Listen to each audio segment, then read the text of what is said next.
এর আগে যে ময়দানে মাহশারের যে বিশাল বর্ণনার কথা আছে, সন্তান পেট থেকে বের হয়ে যাবে, শিশু বাচ্চার কথা, দুধের কথাও মনে থাকবে না, মানুষের মালের মতো ঘোরাফেরা করবে। এই কঠিন কঠিন বর্ণনা দিকে আমার আল্লাহ বলেন কিয়ামতে এই বাস্তবতায় আমি বিচার ব্যবস্থাকে তিনটা শ্রেণীতে ভাগ করব। আল্লাহর বিচার ব্যবস্থা তিন শ্রেণীতে। কয় প্রকার? বলে বলেন। সূরা বাকারার 281 নম্বর আয়াত আমরা পড়েছি। আয়াতের ভেতরে আল্লাহ ওইটা জানাচ্ছেন, ওয়াত্তাকু ইয়াওমান তুরজাউনা ফীহি ইলাল্লাহ। তোমরা ভয় করো, শুধু হামজা একা না, ওয়াত্তাকু বহু বচনে যায়। সবাই মিলে ভয় করো ইয়াওমান, ওই দিনকে যে দিনের বর্ণনা এতক্ষণে 4-5 মিনিট দিলাম। এত বড় কঠিন ভয়াবহ অবস্থা আল্লাহ ওই দিনে বানাবেন। আমরা যেভাবে গণনা করি 1 2 3 4 5 6 খামসিনা আলফাসানা মিম্মা তাউদ্দুন, আল্লাহ বলেন কিয়ামতের একটা দিন হবে দুনিয়ার হিসাবে 50,000 বছরের মতো লম্বা। এই বিশাল দিনে মানুষ দাঁড়িয়ে থাকবে, সূর্যটা আসবে মাথার আধা হাত উপরে, তামা হয়ে যাবে মাটি, টকবক করে পড়তে থাকবে মগজ, নাক কান দিয়ে বয়ে বয়ে পড়বে। পুরা ময়দানে একটাই মাত্র আওয়াজ থাকবে, পানি চাই। কি চাই? 42 ডিগ্রি 43 ডিগ্রি চলছে। এই কারণে প্রতিদিন 4-5 কেজি করে অনেকে পানি খাচ্ছে। তারপর এটা কত দূরে সূর্যটা যখন আসবে মাত্র আধা হাত পায়ে 1 মিটার উপরে, এই কঠিন অবস্থাতে মানুষ একটা আওয়াজ দিতে থাকবে সারা ময়দানে, পানি চাই, পানি চাই, পানি চাই। আল্লাহ পাক বলেন ভয় করো ওই দিনটাকে, তুরজাউনা ফীহি ইলাল্লাহ, যেদিন সবাইকে আমি আল্লাহর কাছে ফিরে যাওয়া লাগবে। সুম্মা তুওয়াফা কুল্লু নাফসিন মা কাসাবাত ওয়া হুম লা ইউযলামুন, প্রত্যেককে তার পারিশ্রমিক পরিপূর্ণ করে দেওয়া হবে, কারো উপরে আমি আল্লাহ জুলুম করব না। বলে সুবহানাল্লাহ। এবারে আমরা তাফসীরে প্রবেশ করছি। আপনারা আছেন তো নাকি খাপের কাহিনী শুরু করবো? তাহলে তাফসীরের কোরআন মাহফিল লিখে দিয়েছেন, এখানে আমরা এই দিকে আগাতে ঘড়িটা খুলে শুনে রাখি। আযান দিয়ে দিয়ে আবার বলি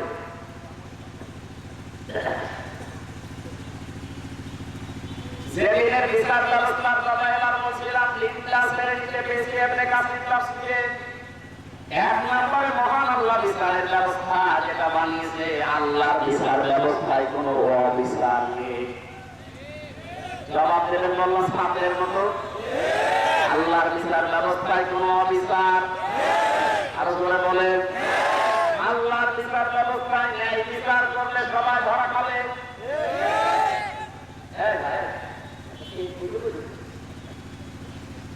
আমি বললাম কোন অবিচার নেই, ন্যায় বিচার করলে কেউ বাঁচবে না, সবাই ধরা খাবে। কি বিচার করবো বল? ন্যায় অবিচার নেই, ন্যায় বিচার করলেও বাঁচবে না, কি বিচার করবো?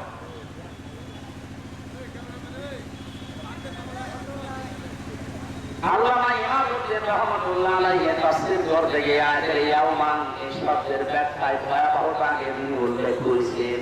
এরপরে বলেন আল্লাহর বিচার ব্যবস্থার অবিচার নেই, ন্যায় বিচার করলে তো বাঁচবেন না। আল্লাহর বিচারে একটা জিনিস আছে, উনি যদি দয়া করে মাফ করে দেয় বাবা যাবে। কি বুঝলাম? কখনো আল্লাহর বিচারে কোনো অবিচার, ন্যায় বিচার করলে কেউ বলে বলো ন্যায় বিচার করলেও বাঁচবো না। মানে একটা ঘটনা এখানে আমি তাফসীরে দেখেছি। আল্লাহ নবী বলেন বনি ইসরাইলের এক লোক 1000 বছর হায়াতে 1000 বছর সে ইবাদতে ছিল। দিনের বেলা রোজা রাখা অবস্থায় জিহাদের ময়দানে কাটাতো, আর রাতের বেলা সেজদা দিয়ে তাহাজ্জুদের নামাজে। একদিন মনে মনে ভাবতেছে, আমার যে ইবাদত আমি জান্নাত পেয়ে আল্লাহ দয়া লাগবে না। আল্লাহ রাব্বুল আলামিন তাকে ঘুমের ভেতর একটা স্বপ্ন দেখিয়েছে, ঘুমের ভেতরে সে দেখছে কিয়ামত কায়েম হয়ে গেছে। মহান আল্লাহ তাকে বিশ্রাম করার জন্য ডাক দিয়ে বলছে, বান্দা যা জান্নাত চলে যা। লোকটা মনে মনে চিন্তা করে, আমি ধন্যবাদ, স্বাগতম, শুভেচ্ছা কিছু দিল না, তাহলে বলতে যাও জান্নাতে চলে যা, একটা কথা হইল। আমি যা করেছি আমার এটা নিয়ে আমি জান্নাতে যেতে পারি। আল্লাহ তার মনের অবস্থা বুঝতে পেরে ডাক দিয়ে বলো, বান্দা ফেরেশতারা একে নিয়ে জাহান্নামে যে জায়গায় গরম ওঠে ওই জায়গাতে একটু ঘুরিয়ে দিয়ে আয়। ওখান থেকে ঘোরাচ্ছি, হঠাৎ করে দেখে পানির পিপাসায় তার কলিজা ফেটে যায়। বলে, ফেরেশতারা আমার একটু পানির ব্যবস্থা করে দাও। ফেরেশতারা বলছে, এখানে ফ্রি পানি পাওয়া যাবে না, পানি পেতে হলে তোমার ইবাদতের সমাজে দেওয়া লাগবে। যা বলেছে এতদিন অর্ধেক দাও, জীবন বাঁচবে না, ইবাদত করবো কি দিয়ে দিলাম অর্ধেক।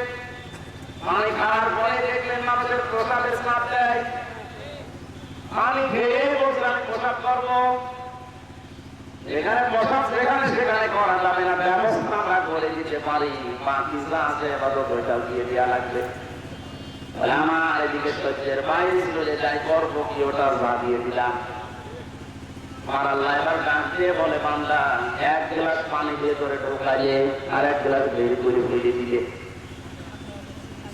এতটুকুর কারণে 1000 বছরের শ্বাস বুঝি সব দিয়ে দিয়েছ।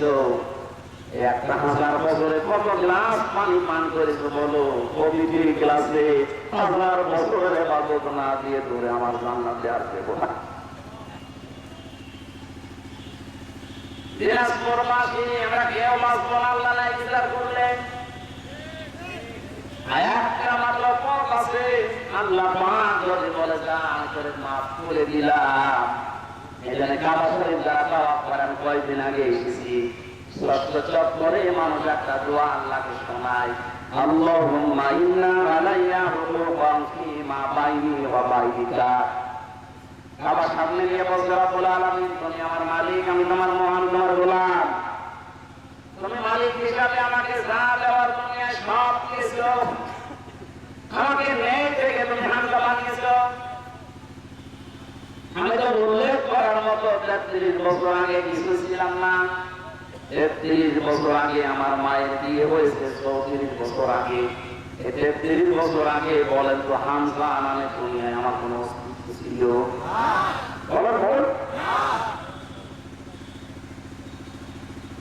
বাবা মায়ের বিছানায় ছিল, এই জন্য ওখান থেকে আমার আল্লাহ 4-8টা জিনিস বানিয়েছিল।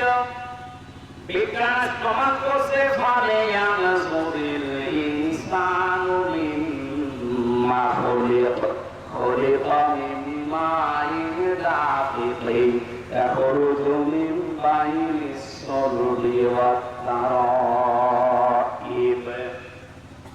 আল্লাহ পাক বলেন, নজর করেন মানুষকে তার জন্মের দিকে কি জিনিস জানে আল্লাহ তারে বানালাম।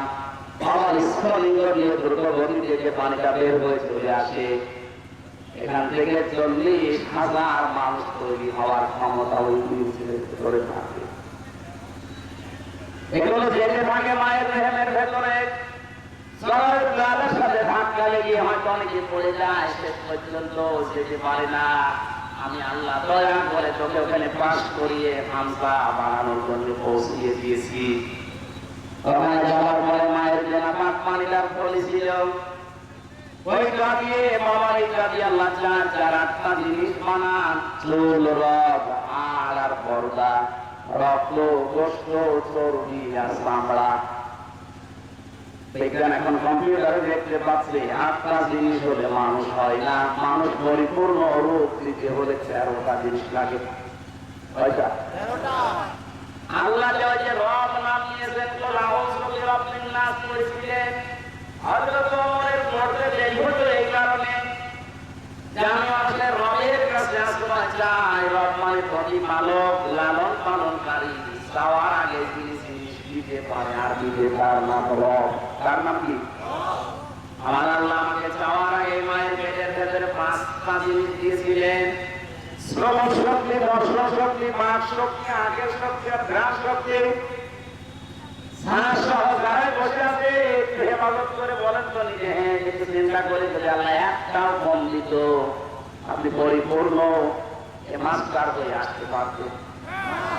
আল্লাহ যদি আপনাকে দর্শন শক্তি না দিত, সূরা নাহলের 14 নম্বর পারা 14 নম্বর পৃষ্ঠা 14 নম্বর লাইনের 78 নম্বর লাইন আয়াতে আছে এটা আছে অংশে ওয়াজাআলা লাকুমুস সামআ ওয়াল আবসারা ওয়াল আফইদা ইলা আখির আয়াত। আল্লাহ তাআলা বলেন শ্রবণ শক্তি, দর্শন শক্তি, বাক শক্তি, আকেল শক্তি, ঘ্রাণ শক্তি, পাঁচটা জিনিস আমি নিজে ধরে দিয়েছি।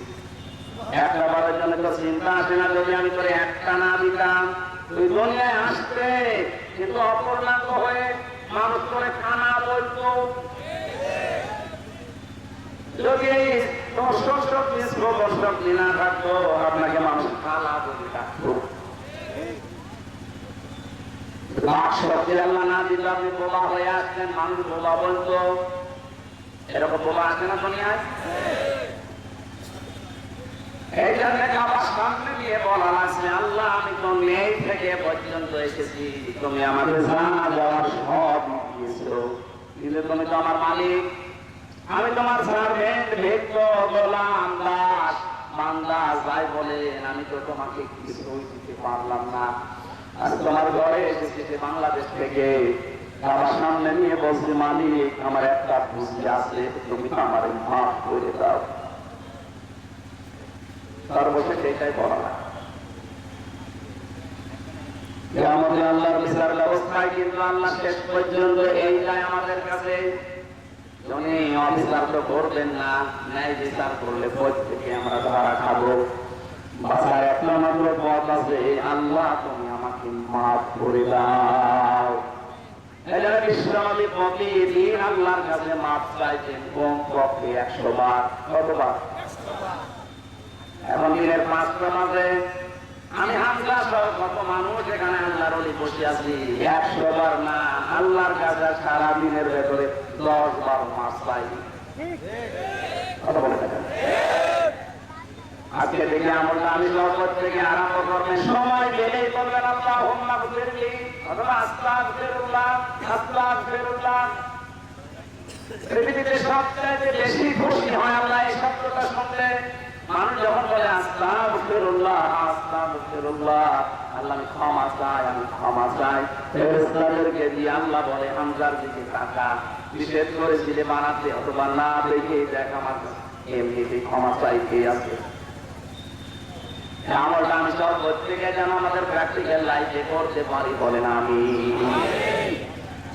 আল্লাহ রাব্বুল আলামিনের দিনের বর্ণনা দিচ্ছিলেন কিয়ামতের এই ভয়াবহতা, যে বিচার ব্যবস্থার কথা শুনলাম। আমি আবার বলছি, আল্লাহর বিচারে কোনো অবিচার বলেন না কেন? ন্যায় বিচার করলে কেউ বাঁচবে না। বাঁচার একটা পথ আছে, আল্লাহর ক্ষমা। আল্লাহর বলেন বলেন তাফসীরে কাবীরের ভেতরে পেয়েছি আল্লাহ রাব্বুল আলামিন বিচার ব্যবস্থা যখন শুরু করবেন, তার সিস্টেমে প্রতিটি মানুষকে আল্লাহ 3টা পর্যায়ে রাখবেন।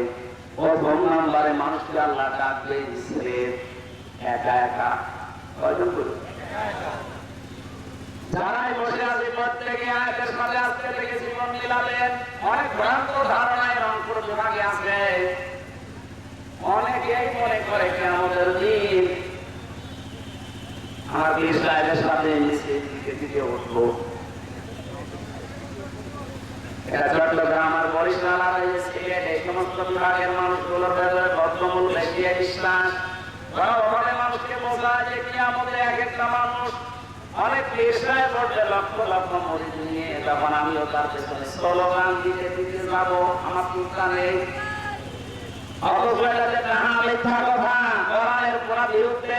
সূরা মরিয়ম 16 নম্বর পারা 10 নম্বর পৃষ্ঠা 15 নম্বর লাইনে 95 নম্বর আয়াত আছে, ওয়াকুল্লুহুম আতিহি ইয়াউমাল কিয়ামাতি ফারদা। আল্লাহ পাক বলেন কিয়ামতের ময়দানে প্রতিটি মানুষকে আমার বিচার ব্যবস্থার সামনে আসা লাগবে স্রেফ একা একা। কয়জন করে? বলেন বলেন। তাহলে যারা ইসরায়েলের সাথে উঠবে মিছিল দিতে দিতে, এটা সত্য কথা না বানানো? এটা পুরাটা বানোয়াট কথা, আপনাকে ধোঁকা দিয়ে বোকা বানিয়ে রাখছে। কারোর উপর ভরসা না, কিয়ামতে আপনাকে স্রেফ একা একা ওঠা লাগবে। আপনি এবার নিজে ভাবেন, আপনি যখন উঠবেন একা একা, এমন কি তৈরি করে গেলেন দুনিয়ায় জবাব দিতে পারবেন বলেন? সেদিন একটা কনফারেন্সে ছিলাম, বিচারক একটা ছোট্ট বাচ্চাকে 11 বছর বয়সের অন্ধ কোরআনের হাফেজ, তাকে ডাক দিয়ে বলছে, তুমি যে ফার্স্ট হলে আজকে, অথচ তোমার চোখ নেই, তুমি অন্ধ মানুষ, আল্লাহর বিরুদ্ধে তোমার কোন নালিশ আছে? ছেলেটা বলছে, বিচারক আমার কোন নালিশ আল্লাহর প্রতি নেই, আমি আরো খুশি। তুমি খুশি মানে? খুশি আমি এই কারণে, কিয়ামতে যখন আল্লাহ বিচারের জন্য প্রত্যেকটি মানুষকে অপূর্ণ মাফি ইয়াউমাল কিয়ামাতি আল্লাহ